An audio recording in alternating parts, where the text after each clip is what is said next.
Hello everyone, welcome back to goods kitchen. நீங்கள் இந்த வீடியோவில் பார்த்துட்டு இருக்கிறது பெங்களூரில் எஜிபுராங்கிற ஏரியாவில் இருக்கிற ஸ்ரீ கோதண்டராமசுவாமி டெம்பிள். இங்கே மகாவிஷ்ணுவோடைய விஸ்வரூப விக்கிரகத்தை பிரதிஷ்டை பண்ணியிருக்கிறாங்க. இது 108 அடி உயரமானது. இது ஒரு மோனோலித்திக் ஸ்ட்ரக்சர், மீனிங் ஒரே கல்லில் செதுக்கப்பட்டது.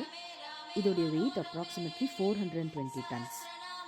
இது திருவண்ணாமலை பக்கத்தில் கோரக்கோட்டை அப்படிங்கிற கிராமத்திலேருந்து எடுத்து அங்கே தான் இதை செதுக்கினாங்க. அங்கேருந்து கிட்டத்தட்ட 7 மாதம் ஜெர்னி பண்ணி பெங்களூருக்கு எடுத்துகிட்டு வரப்பட்டது. இந்த சிலையை டிரான்ஸ்போர்ட் பண்ணும்போது ஏகப்பட்ட சேலஞ்சஸ் ஃபேஸ் பண்ணியிருக்காங்க. ஆனால் எல்லாத்தையும் தாண்டி 2019 இது பெங்களூருக்கு எடுத்துகிட்டு வந்து சேர்த்துட்டாங்க.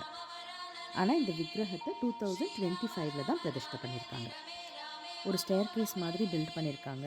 ஸோ அது மேலே ஏறி போய் பெருமாளோட பாதத்தை கிட்ட இருந்து தரிசனம் பண்ணலாம். மகாவிஷ்ணு அவ்வளோ அழகாக பிரம்மாண்டமாக இருக்கார். பெங்களூருக்கு வந்தீங்கன்னா மறக்காமல் இந்த டெம்பிளை விசிட் பண்ணுங்கள். Hope you all enjoyed this video. Please do like, share and subscribe to Kuds Kitchen. Thanks for watching.